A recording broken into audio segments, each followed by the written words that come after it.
Today's video is the third faulty assumption about what it takes to have an extremely happy marriage. If you've watched the other videos, you've noticed that I said, setting out to write my book, The Super Couple, I just knew that there had to be a formula, right? I didn't figure there was, but I also went in thinking, it must have been this or it must have been that. Well, this faulty assumption number 3 is one of those things I also thought this must have contributed towards them having a super marriage. And faulty assumption number 3 is they never endured any major struggles. So I went in and interviewed these couples thinking, okay, maybe you guys just got lucky. You've had little tiny fights about, a cup of coffee or something, but you've never had any big issues. Well, they did.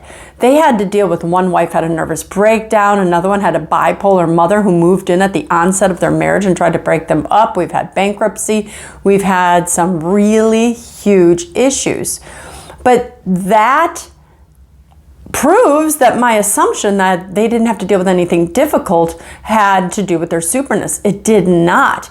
But what I did find is not necessarily the struggle that these couples were dealing with had anything to do with their superness, but rather how they handled their struggles.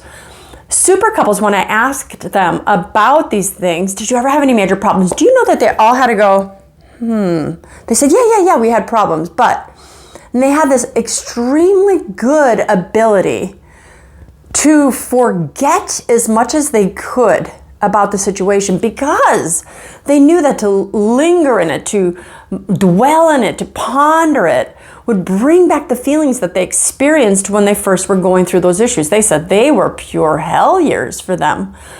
So that is actually one of the strategies, and it's biblical as well. Love does not keep records of wrongs.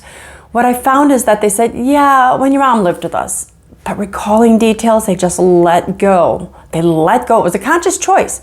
And that's one of the things that you watching this, probably like I, were really bad at, because you want to hold on to that, because you want to be able to remember, remind them, or not make that mistake, when that actually is the biggest mistake of all.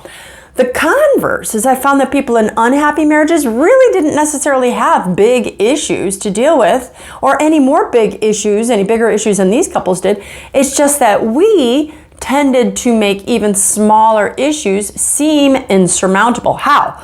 By the way we handled it. So when an issue came up, super couples would hold back. They wouldn't call names. They wouldn't get nasty. They wouldn't throw out the D word.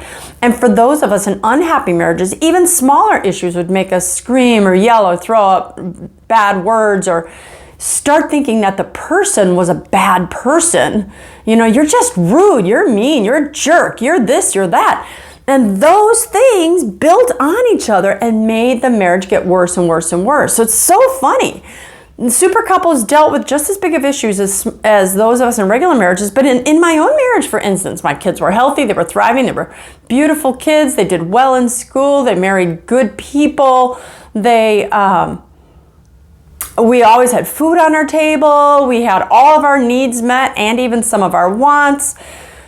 Always a roof over our head, yet our marriage seemed horrible.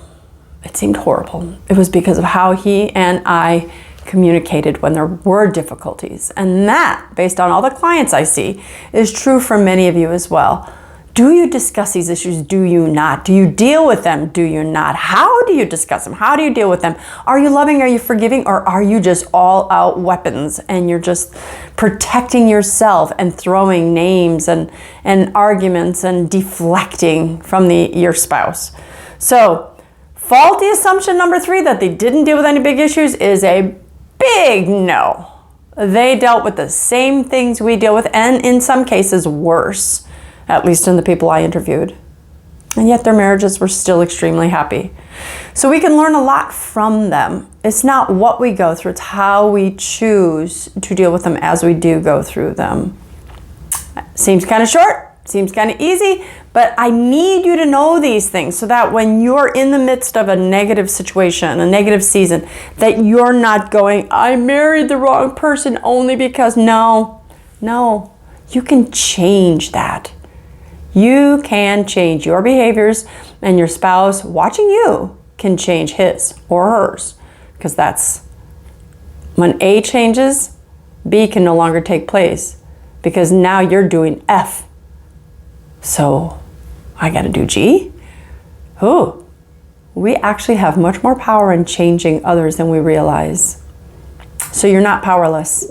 And if it's not as clearly understood, or if you need some help, find me. I'm Christine Bacon, and you can find me at breakfastwithbacon.com, and my email is christine@breakfastwithbacon.com.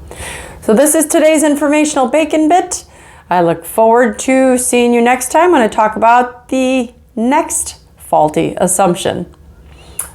I'm Christine Bacon, and I want to remind you always to live your life sunny side up.